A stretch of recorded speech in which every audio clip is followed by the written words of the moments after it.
Hello and welcome to another edition of the Knicks Film School Pregame Show. My name is Andrew Claudio, aka GMAC, and it's time for a preview of the Knicks' upcoming matchup on Thursday night against the Philadelphia 76ers.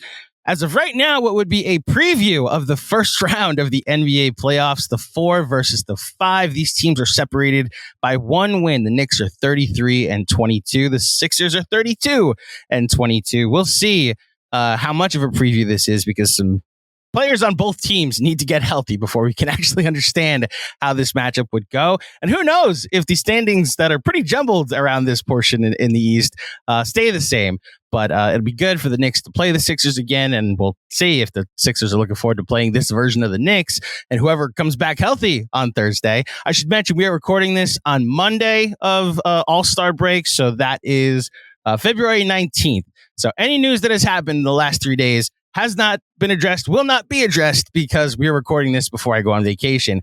When I say we, I mean Mr. Daniel Olinger from the Rights to Ricky Sanchez podcast.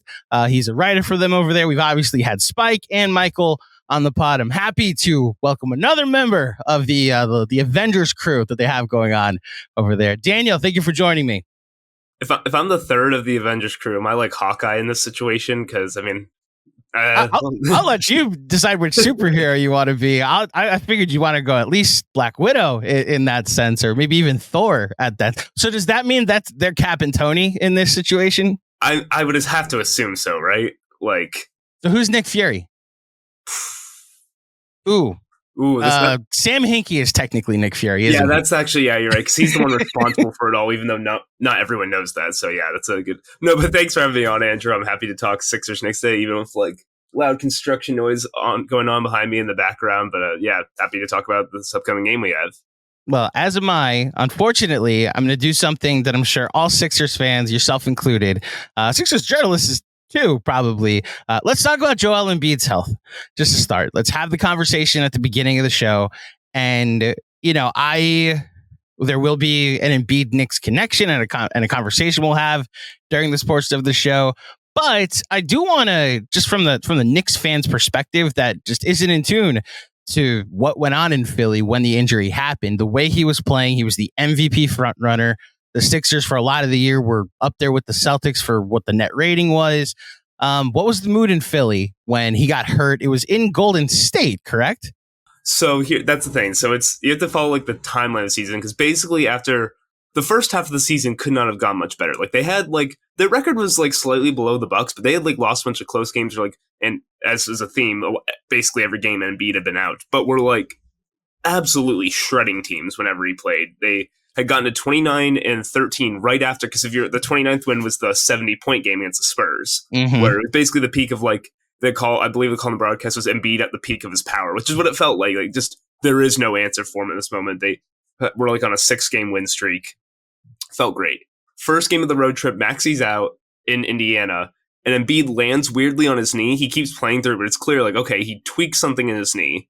Then the next few games he has to sit out, including the Denver game where like national media people are literally tweeting out jokes about Embiid, who it was like very clear for everyone who had been following the Sixers knew this was going to be a problem, because he had clearly tweaked his knee. They did not want him to go on that if he was not feeling okay, but it becomes a huge discourse thing where everyone's just like, and it gets really nasty to like, I don't want to get too much into it, but stuff that's upsetting to me where just like Embiid's a bad person almost because he missed games, which has no correlation at all. Like who you are as a human, just if you can't play a basketball game, but like, which eventually leads to playing Golden State, where if you've watched the game, he was clearly not okay and should not have been playing, was not moving well.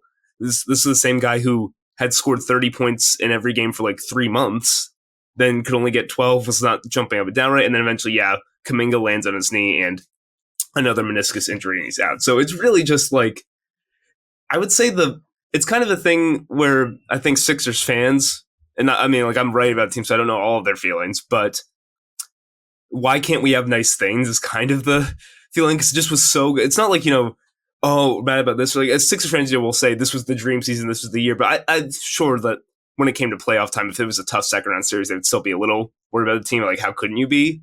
But mainly just that Embiid, their most beloved player, again, he has to deal with these injuries again, just every time. And it felt so unfortunate. And I know there's like a lot of resentment over like how he was treated during that road trip when he had to miss games, tried to come back and gets hurt again. So it's a lot of bad feelings there. But we'll get more into it and why they're such a different team from Embiid, but just the basic record is they're 26-8 when Embiid is played, and that includes the Golden State game where he's playing at like 30%. So like even closer to 26-7, and they're 6-14 when he hasn't played. And like, how do I describe this? There's 6 wins. I think 4 or 5 of them are basically like Maxey is on an absolute heater, like 40 to 50 points. So not just like, oh, he's having a good game. No, it's Maxey might be one of the best players in the world kind of games, like the 51-point game against the Jazz. Because if Maxey doesn't have a heater when they're without Embiid, it's like, it's so hard for them to win if that doesn't happen. They are, I wrote about it earlier this year.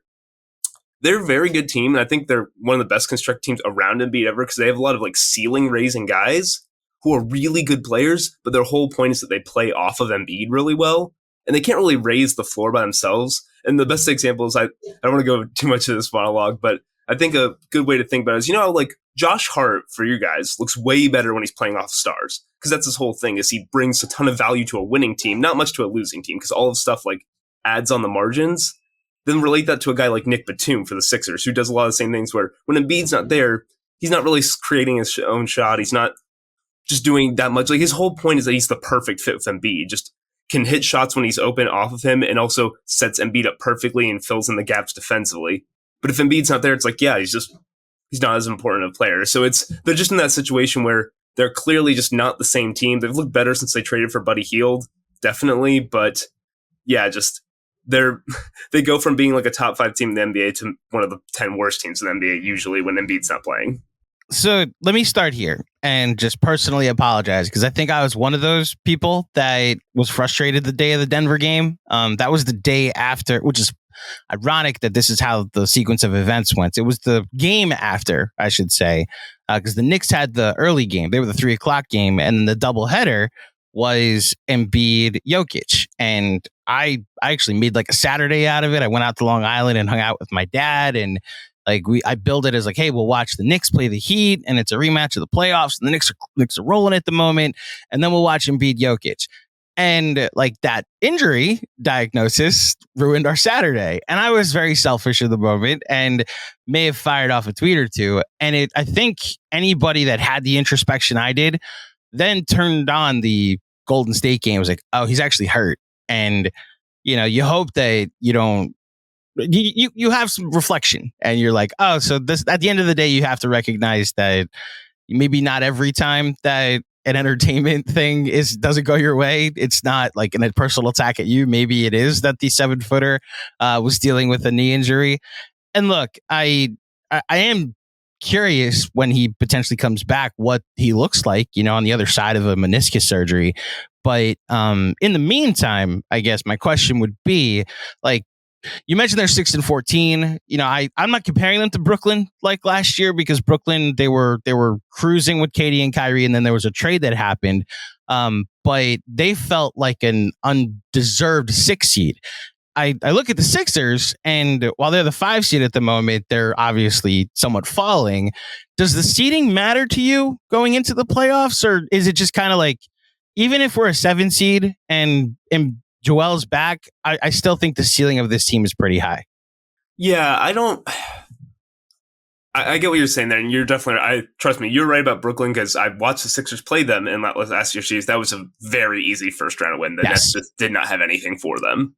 I'll tell you, Daniel, I could not take the like, oh, look at the job Brooklyn's doing. They're still going to make the playoffs. Like, yeah, because KD and Kyrie gave them this gigantic head start. They were 13-14 after the trade, and then they got swept. So they were 13-18 after the trade. That's what they are. That series was over very fast. But yeah, I don't know if it's particularly the seed that matters, because I know we're going to talk about like matchups the Sixers are looking at, and to be quite honest, if I had to guess where Sixers fans are at, the only team they're like, oh, we don't match up with them well, is Boston. Which, I mean, again, Boston's the best team in the NBA. I think everyone's like, I don't think there's anyone lining up like, oh, we really want Boston. Like, I think everybody can say, I think the one team we don't match up well with is Boston, So, I don't think it's a very matchup specific thing. It's more just, getting out of the danger zone where if you blow a play-in game, or if you win your playing games to play a 1 or a 2 seed going through road games. So it's really, I think the Sixers would be super content if they could just stay out of the play-in, not lower than 6. just so they don't have to deal with that extra game. That's probably really all they care about. It would take a monumental collapse for them to fall all the way out of the play-in, like down to 11, and especially like we heard the news today that the Nets have fired Jacques Vaughn. Like, seems like they're probably not going to be competing too much for the season. The Hawks and the Bulls are their own thing, so they're probably safe from falling out of the play-in. I would say they're just trying to, make sure that they can bring Embiid back in series where bring him back in the playoffs, where they're not already in like a desperation situation. They need to go on a miracle run. Just make it like, okay, we're not a home team like we wanted to be in the playoffs, but we're still in the top 6. We can still do this. Like, it's very feasible. So mainly just, avoiding that like worst case scenario is probably a better thing. And like, again, I said they were 6-14 without Embiid. They've been 2-2 since the trade deadline when they got Buddy healed. Maxey didn't play in one of those games. And even then, their 2 losses, I think, were like by a combined like 7 points or so. They lost 2 very close games, and they beat the Cavs, who had won 17 of 18. So you've seen the benefits of just trading for Buddy. Like, they needed another offensive player so badly. It's made it at least so there's like a feasible way for them to win these games without Embiid playing for the next month or so.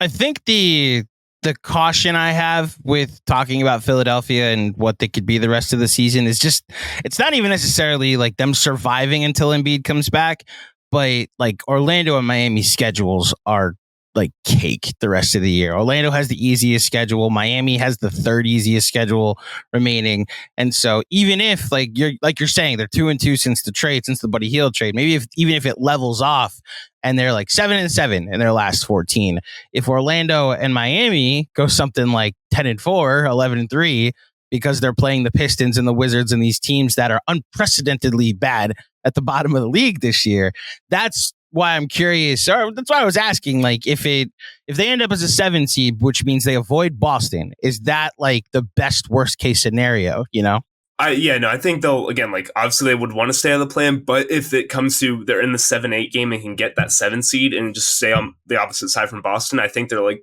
I mean, at this point, they're obviously just dealing in like, bad scenarios. They wanted Embiid to be healthy and compete for like the 2 or the 3, like they probably could have.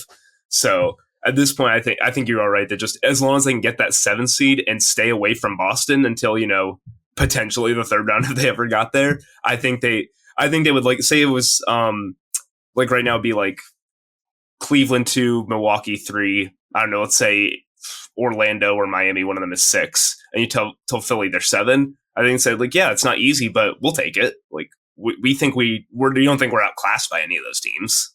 So you take the Joel injury, you take the fact that we're having let's hope they at least get the 7 seed. What has that done to the expectations about this season? You hinted earlier you said the word special, and I watched the 70-point game too. And was like, oh, maybe this is the year that Embiid like just goes nuclear. And our main host, John Macri, has said there's a Hakeem playoff run in him one of these years. It's just going to happen. And we're going to look up. It's like, oh yeah, that was the Embiid Hakeem playoff run. And injuries just could continue to kind of hold him back. So what are the expectations now for this season with the injury factored in? Yeah, that's the thing, because before the injury, I would say, it's actual expectations are lost in the 2nd round, because I think they're conditioned. Most Sixers fans and people who follow the team are conditioned to it at this point. Although I don't think there's much fear of the Bucks with how their season's been going. So I think there was thought that like, hey, we could at least make the Eastern Conference Finals and then play Boston, and who knows. But now if the injury, I mean, it's just so hard to, like you said, it's all dependent. If Embiid comes back and looks pretty much like he did before, I think it goes right back to why can't they at least win 2 series this year? Embiid's been better than everyone else.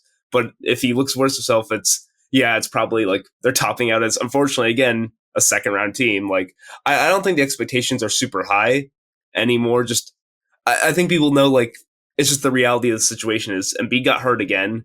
Even if he does come back with enough time to load up for the playoffs, like, we saw what happened. Basically every year he's been in the playoffs, he's gotten hurt again, like whether it's the knee, the face, whatever, and he doesn't look the same because it's unfortunate how it keeps happening. I don't think that, given that the injury stuff's already happened, I don't think Sixers fans are expecting a ton out of the season. If Embiid could come back and look anything like he did before, they would take it.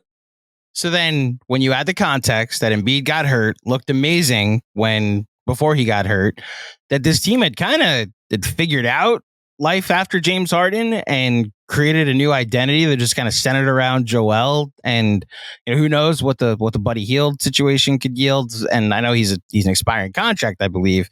So who knows if there's a future with him on the team. This is where I have to ask the obligatory Knicks connection. I even phrased it on the rundown. The obligatory, like, are you afraid he's going to leave? Coming from a Knicks fan. I always feel awkward asking this. Like, even with Spike, I was awkward asking this.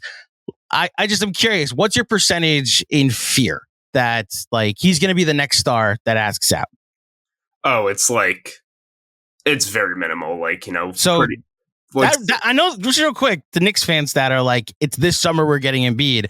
This is the common response I get from Sixers fans, that it's like under 10%. I will say it's like under like 5, under like 3%. It's like this summer. Like, so it would completely shock you if he became the next Dame Lillard. Not this summer for sure. Like, everything seemed, again, like, we have to remember they were basically on top of the world, like, up after that Spurs game where he was dominating. Everyone saying he's going to go back-to-back MVP again. He loves Maxey. Like, they're playing really well. It is, in all matter of speaking, his city. So, like, he's beloved by everyone there. So yeah. And I like, before I joined the Rice Ricky Sanchez last fall, like, even this summer, just being a Sixers fan in college, I was watching them, and I did not, like, when I heard those rumors, I was like, I legit, like, I mean, I had Knicks friends in my life, and they were asking me that. I was like, yeah, I'm not really afraid. I don't think there's too much smoke there. Mainly because some players, you've been hearing that for multiple years build up, like, oh, this is like the first time we'd ever heard anything about that, like, with Embiid. And even then, it didn't seem like there was no, like, Embiid, like, subtly tweeting out this emoji kind of thing, or like trying to hint at this. It was like the most we've ever gotten is Embiid's still really good friends with Jimmy Butler. And even then, that just seems like an Embiid and Jimmy, like, trolling people kind of thing. And that's about it.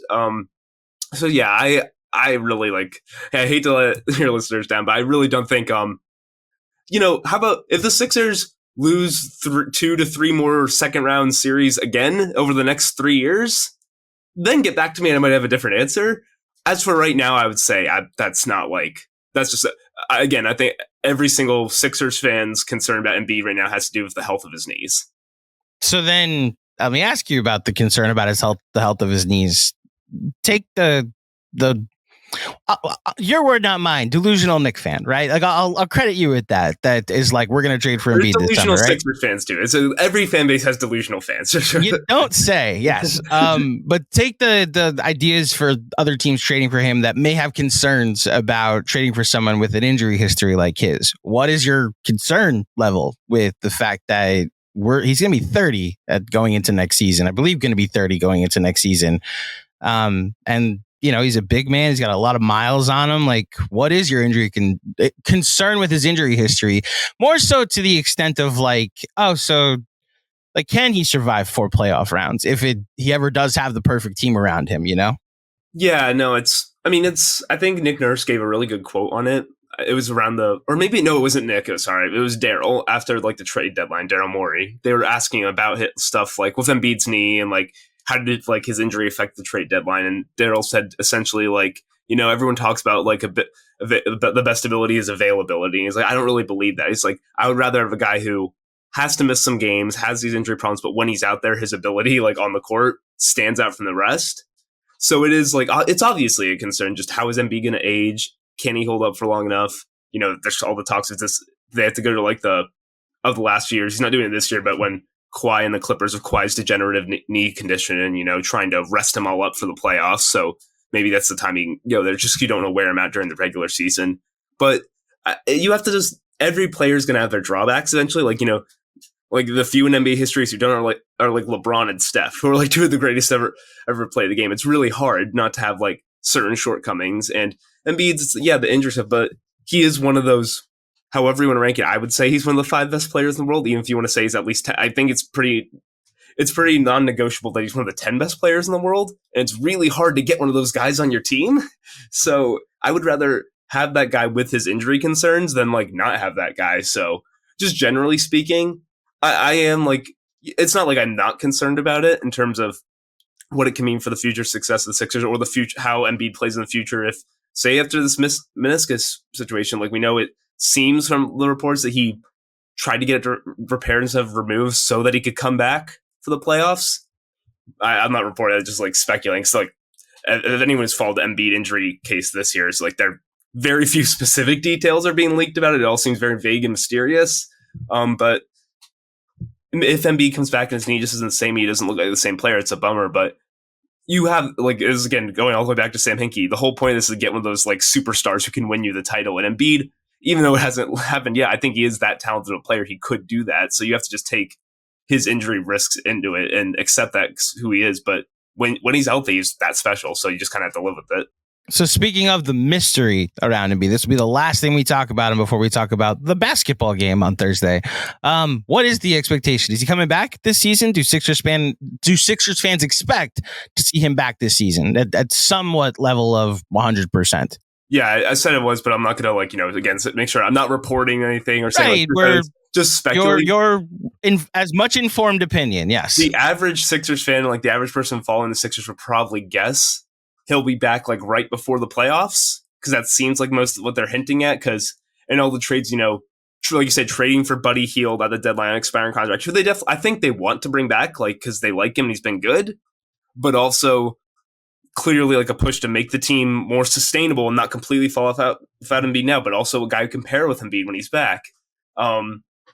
I would guess that Embiid is coming back, and at least at the very least, maybe it's like 3 to 5 games right before the playoffs, so he can just ramp up and get back to basketball, and then he gets back in for that. So not much of the regular season. Like I would not expect first week of March, just a little bit after the All-Star break, Embiid's back. Like I wouldn't expect that. It's still going to be a minute, but I would be surprised if Embiid did not play basketball at all again this year between the regular season and the playoffs.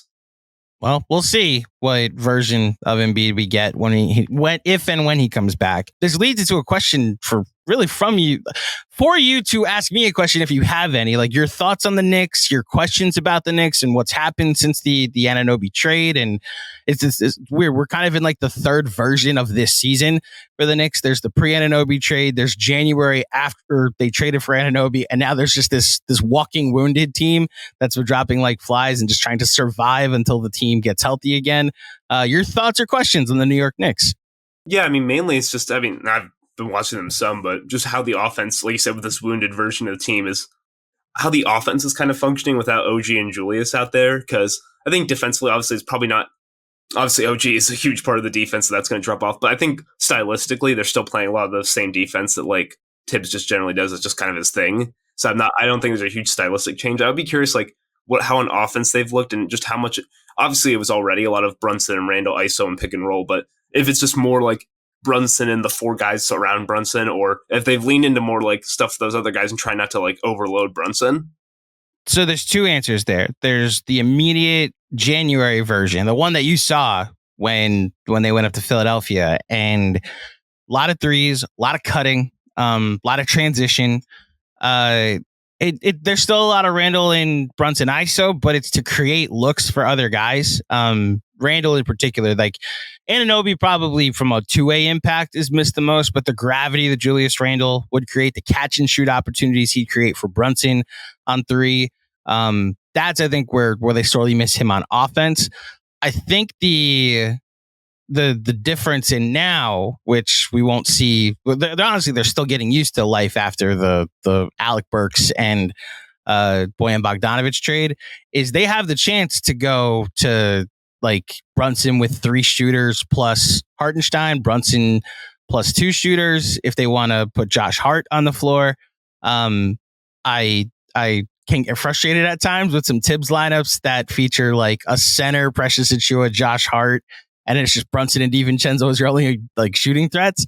However, if the numbers don't lie, like a Josh Hart and Precious Achiuwa 4-3 combination has an outstanding offensive rating because they get every rebound. They get every offensive rebound. So they're kind of scoring points, not really efficiently, but effectively like they did last year. So I would say like the red alert that went off, the alarm that went off when you said that they struggle rim protection wise post Joel injury. That was my thought. Oh, so maybe the Knicks can dominate the boards, and that's how they could potentially like create offense that way. I think there's definitely a chance, like especially their game against the Heat they lost right before the break was they almost got back in the game at the end, but couldn't get a rebound over Bam. Just it's hard because it's a thing where their most potent offensive units are a lot of their smallest guys right now. With just how, again, not just Embiid's injury, but Melton being injured, Batum being injured, Tobias being on and off, just not really having Robert Covington's been injured for a few months now. Just a bunch of their taller, more athletic players not being able to get out on the court. It's why Ricky Council has mattered. Like Ricky's like a very strong, athletic guy who's kind of like he basically won their depleted game against the Wizards because he was like bullying the Wizards guards inside for offensive rebounds and just sealed the game with that. So stuff like that can be really important. But yeah, just if it's a lineup with Maxey and Buddy Hield out there, and I don't know, like they had to play KJ Martin, who's had some really good moments, but couldn't really box out with Bam or anyone like that. Like I could definitely see what you're saying, where Josh Hart and Precious Achiuwa just mashed them on the offensive boards. Like that would not shock me in the least if that's like the story of the game on Thursday. So I'll say this. Well, again, it's so weird recording this Monday. And I never factored in like, oh yeah, 3 days is a long time. Like a really bad report could come out on Wednesday and it just like messes up this projection. But I would say that a reasonable, healthy Knicks team should we like if they get 3 guys back for this game, I don't suspect that they'll lose because they're currently they've lost 5 of 6, and a lot of that has to do with the Hartenstein injury. A lot of that has to do with the fact that the last game against Orlando, they had like Taj Gibson and Obi Toppin's little brother. Like God bless Jacob, I thought he was great in the dunk contest. Jacob kind of robbed a bit. We needed more discussion about how Jaylen Brown. Like I am probably more biased against Jaylen Brown than most people. But man, those dunks were not good. You mean when he jumped over a chair? 10 minutes after somebody dunked over Shaq. Dude, Jacob topping out. At the very least, Jaime Jaquez was better, but like either Toppin or Jaquez should have been in the finals. But yeah, continue. The league didn't want to put 2 G Leaguers in the finals. I get that the button was pushed, Adam Silver. I'm glad he lost anyway. I think there's a version of this Knicks team that Knicks fans are excited to eventually see. That like I'm with you that I don't think it'd shock me if the Sixers won. I also think the healthy version of this Knicks team healthier version should be able to win this game. And the super healthy version with Anunoby and Randall back, and maybe even Mitchell Robinson back, has a lot of people projecting them to make a deep run this year. We're kind of cautiously treading through all of this because we have not seen this team yet. We saw it a little bit in January, and they went 15-2 over a 17-game stretch. But like since the Randall injury against the Heat, it's just been like, all right, so when do we get to see that version of the team again?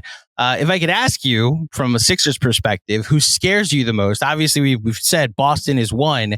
If you want to rank like the top 6 and like where the Knicks fall in there, who scares you the most out of the East? It's hard because it's mainly Boston, not just because of how good they are, but also like just the history where the 6 teams that have eliminated the Embiid Sixers, it's been Boston 3 times. And I've written about this, talked about this before, like the whole Embiid falls in the playoffs thing is kind of fake, except when he's played Boston. Boston has made a play. He did not play well against Boston. The other series, he was very, very good. His team let him down. But the Boston series, he was not good against them. Miami, they lost the 2 games. He had to miss with a knee injury, and then were fine when he came back. Toronto's team 2019 doesn't like really exist anymore, and the Hawks one, like people get mad, but like I've never seen Ben Simmons have like 4 of the worst games I've ever watched before, and that was the reason they lost that series. But ranking the other teams, obviously Boston won. Man, it could be the Knicks too, just because I don't know how much it's just because I don't know if there's much. The Sixers have always played Milwaukee pretty well. I don't think there's a ton, and obviously like the whole Doc Rivers thing is another subject, but I don't think Sixers fans look at the Bucks and think, man, there's no way we can beat that team in any way. And again, like I don't think there's anyone that Sixers fans would look at when they're healthy besides Boston, where it's like they think anything close to like hard to surmount. They just had that big win over the Cavs. Don't think there's a ton of fear there. At least for the Knicks, because at least the Knicks dominated the Sixers in that one game in Philly a little while back when the Sixers were relatively healthy. I can't remember if Melton was playing that game, and Melton wasn't. That's the one that I stood out because I saw the lineup data that like him in the starting 5 was pretty much a difference maker. People underrate him. Melton's very important to their team, but but yeah, just because I'm trying to think. The funny one is the Sixers. If you ask like a Sixers fan who they're actually scared of in terms of matchups, I know a lot of Sixers fans don't want to play the Pacers in the first round because the Pacers have been annoying them and scoring a ton. I don't think any Sixers fan thinks the Pacers are winning the East, but I think they're at the very least they're like if they play them in a first round somehow, like if they ever got to like a 4-5, which I don't think it would at this point, but that'd be like a 7-game series and annoying. I don't think Sixers fans have enjoyed playing against the Pacers the last 2 times, so I could see that one. Like, yeah, I mean it's really hard for me to when I kind of think it all out and like personally what I believe like I wouldn't pick the Knicks to make the Eastern Conference Finals, but man, it's just I want to see how these standings shake out and where the health is because I could also see it if the Sixers aren't right and end up going to like 8 and it's say the Knicks, Bucks, and Cavs on the one side, like I would not be shocked if the Knicks made the Eastern Conference Finals. That they're definitely up there. And then we haven't even factored in again, like I personally don't think the Heat have been very good this season, and I want to believe that it's not going to happen again. I would also not blame a Sixers fan. Like if I asked a Sixers fan on the street in Philly, like, hey, which team scares you the most after Boston? They said Miami. I can't like blame them for that. I get it. We're all kind of shook by what happened to Miami last year. We're like, all right, they're an 8 seed. They're out of my life forever. Milwaukee will make quick work. Oh, they're in the finals. Like, yeah, we're all, I'm there too, in that I think they've been bad this year. I also see a very easy schedule the rest of the way. And I've been texting my buddy, Giancarlo Navas of the Miami Heat beat. And he's like, I think they're bad. Like, you don't have to worry this year. It's like, no, I'm not getting okey-doked. I'm not getting roped in again this year. They were bad for 83 games last year. Yes, exactly. Like Daniel, they were bad for 83 games and 3.5 quarters. Yeah. You were about to lose to the Bulls. The bad Bulls team had them shook, and they never mind. It's like 3 offensive rebounds and a couple Max Strus threes away from them losing in the play-in, but they end up making the finals anyway. Yeah, so it's my long-winded way of saying I don't know if I would confidently say the Knicks are the second scariest team in the East to me personally or to a Sixers fan, but I also don't view it as like, oh, the Bucks and the Cavs are a level above them. I don't. Like, I think honestly, it's like the 6 to 7 teams after Boston, I think, are on not that too different of footing where they're all like, it's going to be crazy playoffs. I think there's no like huge disproportionate advantage. Like if there's a Bucks Pacers series in the first round, I think the Pacers could maybe beat them. Like it could happen. So it really is just like, I view Boston as like, unless something happens to Boston, I think they might just cruise through everybody. But I do think the Knicks are like, there's no reason the Knicks can't be the second best team in the East. How about that? Listen, that's where I've kind of landed. That I'd like to see that version of the team. Yeah. I think the January version we saw gave me some high hopes. It was so like quickly taken away from us that I'm very ready to see that version of the team again. Last thing before I let you get out of here, I mentioned like I do like I've been doing a Mount Rushmore of rivals with everybody, but I want to try something different for the other side of the All-Star break. So just I recognize you're somewhat younger than me, but I want to see what the generational gap is in like your favorite Sixers or what like the players that drew you to the team first. So how about I had said 5. I'm actually going to on the fly cut it to 4. Your Mount Rushmore of favorite Sixers. See, yeah, Mount Rushmore is different because well, that's funny because I actually wrote about like the Mount Rushmore for the Sixers, not my personal one, but like the Sixers as a whole. Mm-hmm. Like if it was the organizational one based on the 4 greatest players, 4 most meaningful players, I think I got it to Wilt Chamberlain, Dr. J, Joel Embiid, Allen Iverson. Mm-hmm. So that's the Mount Rushmore. What's your Mount Rushmore, you know? Embiid's still on it just because I've grown up with him. The other ones are interesting because I think the 4 I'm trying to decide between for the last 3 spots are it's a very different 4. Like I think Maxi's in consideration just because he's meant a lot to me the last few years. And like when I started really writing about the team, he was a guy I wanted in the draft and he turned out so great. So he's up there. When I was like first getting into basketball, like watching the Sixers a lot as a kid, Andre Iguodala was the star of their team. Like it was fun. I know that those Sixers teams aren't remembered super fondly, but I enjoyed them and they were competitive. And Iguodala I thought was a fun player for a bit. So speaking of robbed and dunk contests, yeah, 100%. Different one that I didn't get to watch live personally, but like I always have a soft spot for Moses Malone because he's one of the most underrated players in NBA history. Like I used to do this game with people where I would say make them guess like how many times he's been All-Star and MVP because he has 13 All-Star appearances and 3 MVPs, which I don't think gets talked about enough. That like there have like been like 6 players ever to hit those marks. Like Moses was an incredible player, like one of the rare like multi-time MVPs who got traded multiple times, just an all-time great who doesn't get the respect he deserves. And then for personal reasons during the process years, I mean, TJ McConnell was just a hero, like for what he did. The Knicks buzzer beater is forever like immortalized. Well remembered as a Knicks fan, yes. Beloved by Sixers fans. So it's really between those four. I love Iguodala, but he is like, I'm going to take Iguodala off only because he, honestly, as much as I loved watching him for the Sixers, he's going to be more remembered for his years with the Warriors, probably.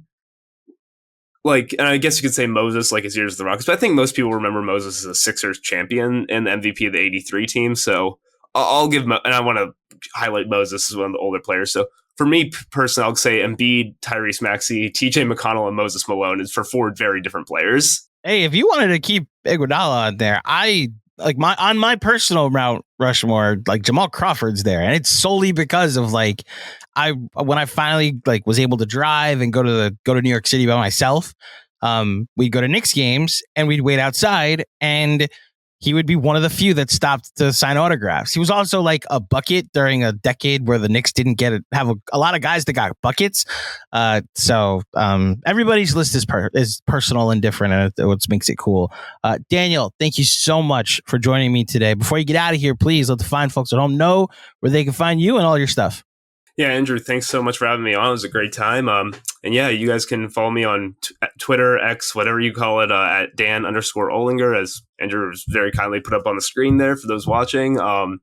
And just the Rights to Ricky Sanchez is on Substack now. So, subscribe to the newsletters there. So I write in my column, The Danny, named after Danny Green, who maybe another guy should have considered for that. Well, he wasn't with the Sixers long enough to be a Mount Rushmore guy, but still writing there all the time. Usually can be stuff like, a lot of times it's film breakdowns or stuff about certain players, either players Sixers require, or I should have something coming out on Kyle Lowry pretty soon. So just a lot of that kinds of stuff where I try to take a look at the game and help people learn it better. It's just something I'm passionate about. And, also making a lot of videos for everything on the Rights to Ricky Sanchez, Twitter, YouTube, TikTok, just all that stuff, making videos all the time. So yeah, just follow Rights to Ricky Sanchez stuff and you'll see my work.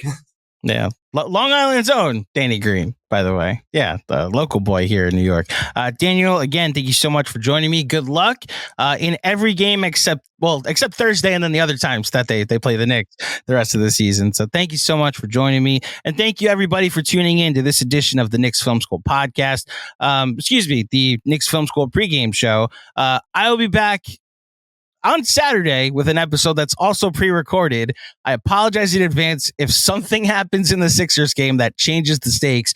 This is where my wife will get very mad at me for doing some selective editing on our vacation, but ball doesn't stop in that sense. But thank you so much for tuning in. If you're watching on YouTube, please like the video. If you're listening, please leave a 5-star rating and a review. Until next time, thank you for listening. Thank you for watching. Enjoy the game tonight, and I'll speak with you soon. Peace.